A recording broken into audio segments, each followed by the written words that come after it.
नमस्कार। कल के अपने एपिसोड 1 में हम लोगों ने परीक्षा व्यवस्था पर चर्चा प्रारंभ की थी। वास्तव में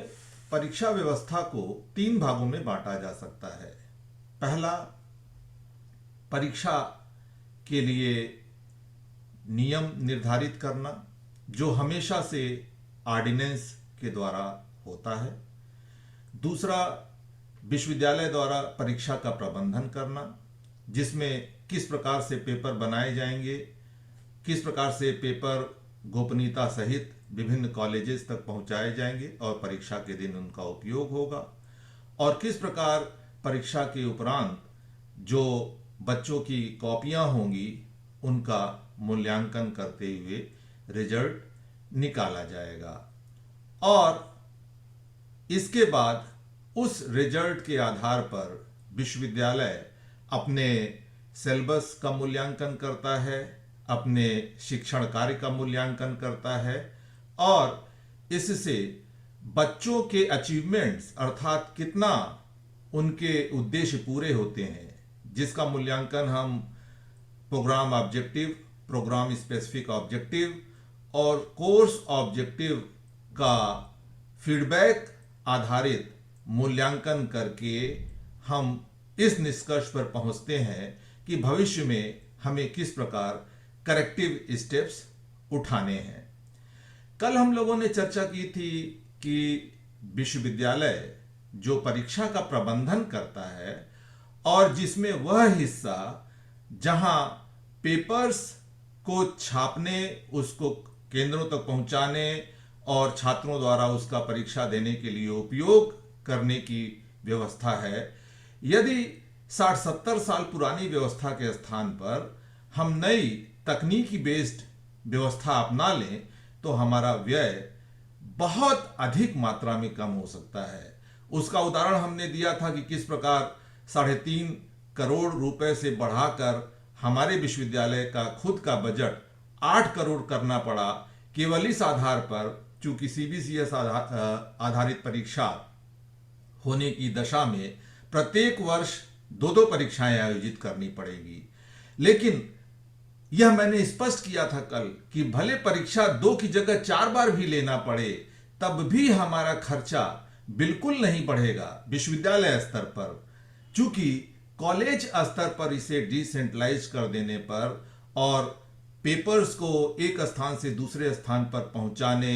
उनकी सुरक्षा, उनकी गोपनीयता, इन सब को हम पूरी तरह से इंटैक्ट रख सकते हैं बिना किसी अतिरिक्त व्यय के। इस पर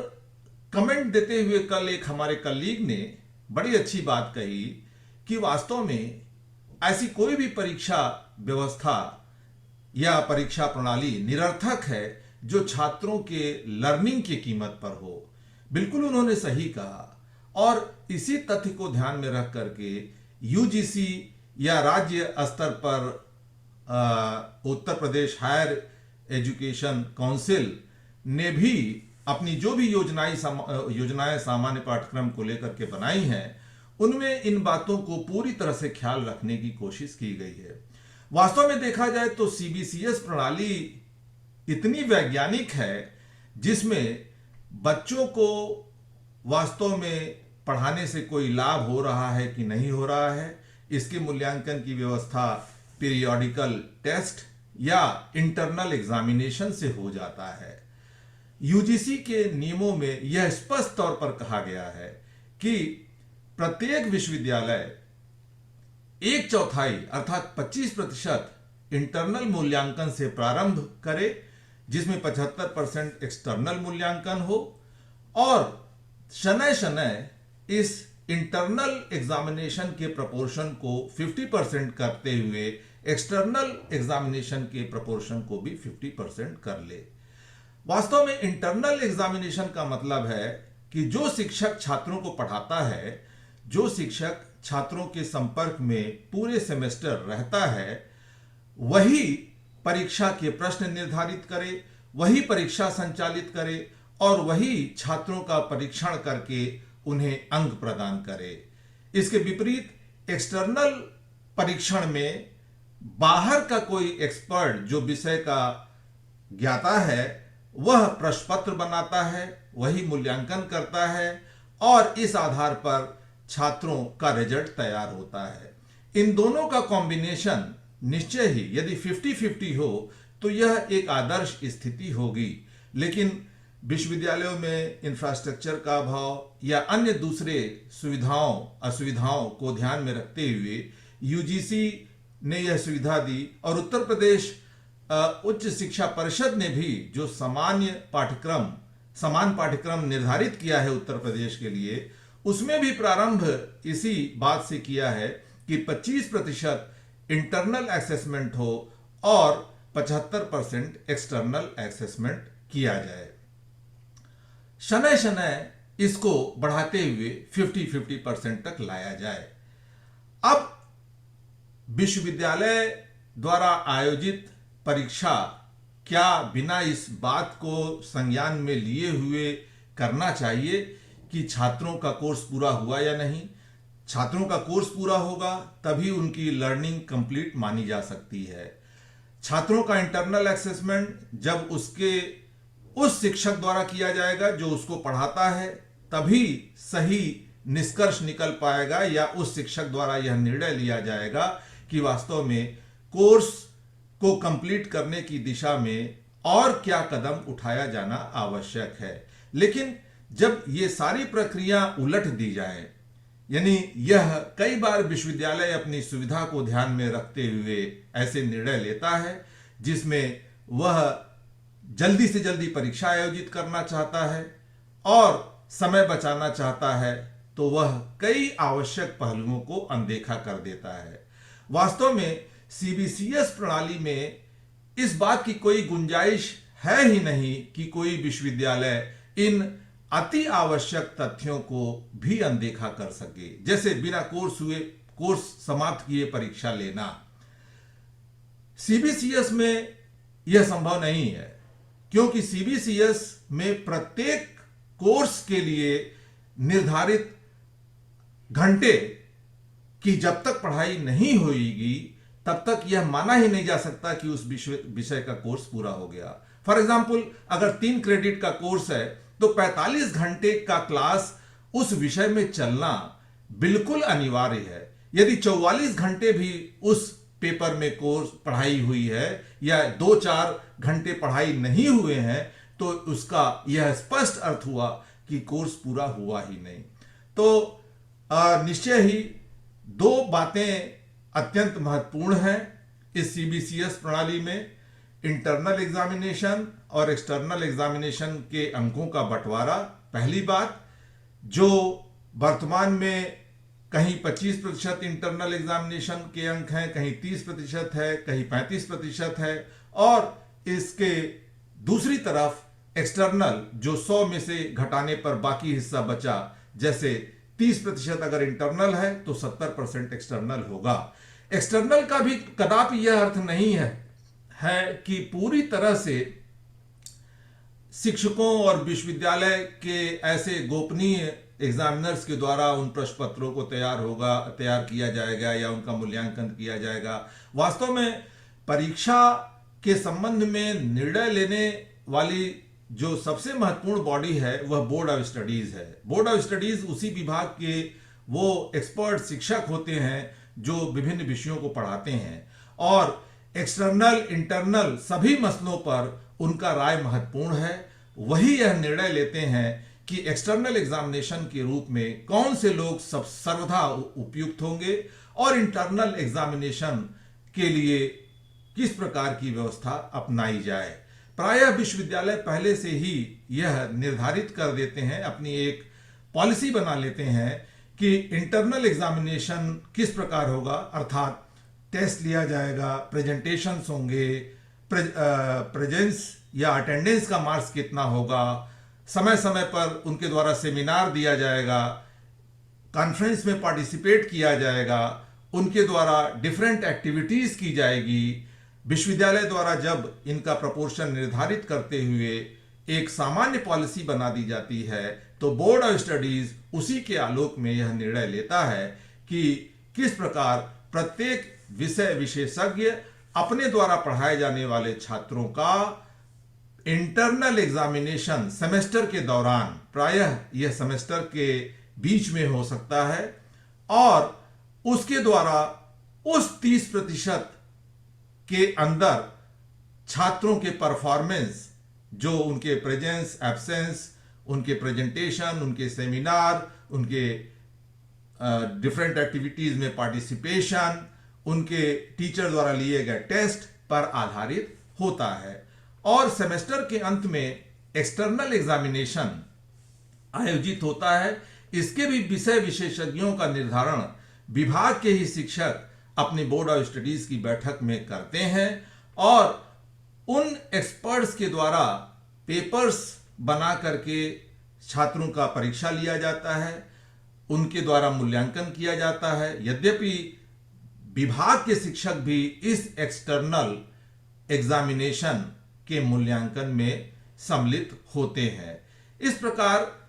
सेमेस्टर के अंत में इंटरनल और एक्सटर्नल दोनों के मार्क्स के आधार पर रिजल्ट तैयार होता है।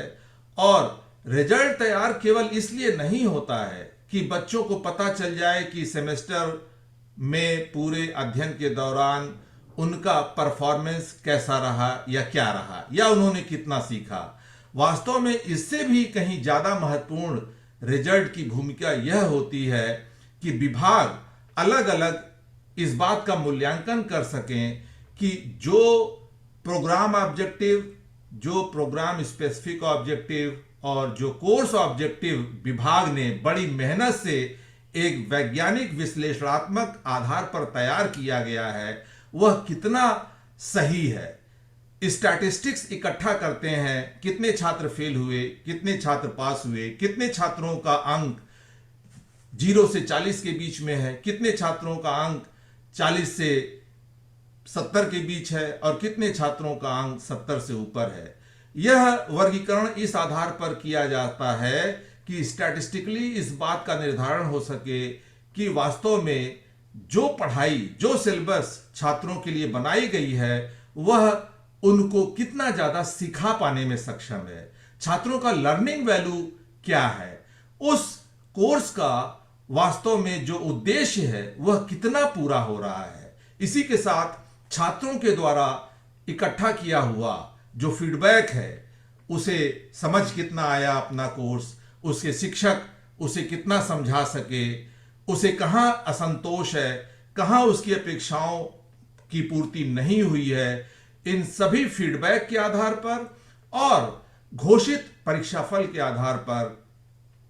जो पाठ्यक्रम पहले से पढ़ाया जा रहा है उसका मूल्यांकन किया जाता है, और उस मूल्यांकन के आधार पर आगे यह निर्णय लिया जाता है कि पाठ्यक्रम में कहां कमियां हैं, उनमें किस प्रकार के सुधार की आवश्यकता है, और यह किस प्रकार छात्रों का लर्निंग वैल्यू बढ़ा पाने में सक्षम हो पाएगा। यहां पर जाकर के एक पूरी परीक्षा व्यवस्था पूर्ण होती है,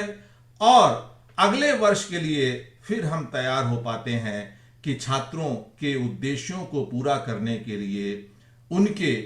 पिछले रिजल्ट्स के विश्लेषण तथा उनके द्वारा दिए गए फीडबैक के आधार पर हम क्या ऐसे परिवर्तन पाठ्यक्रमों में और यहां तक कि पूरी परीक्षा व्यवस्था में करें जिससे कि छात्रों का लर्निंग वैल्यू अधिक से अधिक हो सके। वास्तव में इतना कुछ कई विश्वविद्यालय अपनी अनेक कमियों खामियों के नाते, अपने अनेक इंफ्रास्ट्रक्चरल कैपेसिटी की कमी के नाते और भी बहुत सारे कारणों, प्रायः इसमें विश्वविद्यालयों की इनएफिशिएंसी का सर्वाधिक प्रपोर्शन होता है, जिससे कि अनेक महत्वपूर्ण पहलुओं को अनदेखा कर देते हैं। आम जनता या छात्रों को ऐसा लगता है कि उनकी कुछ कक्षाएं चल गई, उनका परीक्षा हो गया, उनको रिजल्ट मिल गया, तो वास्तव में उनका काम पूरा हो गया। वास्तव में इससे न तो उनका उद्देश्य पूरा हुआ और न विश्वविद्यालय का उद्देश्य पूरा हुआ, जब तक कि विधि विधान से एक वैज्ञानिक पद्धति अपनाते हुए न केवल पाठ्यक्रम का निर्माण हो, पाठ्यक्रम के निर्माण की वैज्ञानिक पद्धति LOCF बेस्ड पद्धति कहलाती है, जिसे कि हम डिटेल में कह सकते हैं learning outcome based curriculum framework. यह एक ऐसा फ्रेमवर्क है जिससे कि पूरे पाठ्यक्रम का वैज्ञानिक ढंग से निर्माण होने के साथ साथ परीक्षा आयोजित होने के बाद जो कोर्स का उद्देश्य है वह कितना पूरा होता है, पाठ्यक्रम कितने प्रभावशाली ढंग से संचालित हुआ, इन सब का मूल्यांकन करते हुए भविष्य के लिए हमें राह सुझाता है कि वास्तव में किस प्रकार के करेक्टिव एक्शन हमारे लिए, हमारे छात्रों के लर्निंग वैल्यू के लिए आवश्यक हैं। मित्रों, यह जो बेसिक बातें मैंने बताई, इस पर आपकी प्रतिक्रिया अपेक्षित है। आप बता सकते हैं कि वास्तव में यह आप कितना इसको होता हुआ अपने इर्द गिर्द देखते हैं, आपकी क्या अपेक्षाएं हैं, और आप इसमें सुझाव भी दे सकते हैं जिससे कि इस प्रणाली को इस प्रकार से सुदृढ़ किया जाए, जैसा कि हमारे कलीग ने कहा कि परीक्षा ले लेना वास्तव में यह पर्याप्त नहीं है। विश्वविद्यालय का उद्देश्य तो उसके छात्रों के लर्निंग वैल्यू को अधिकतम करना होना चाहिए। धन्यवाद।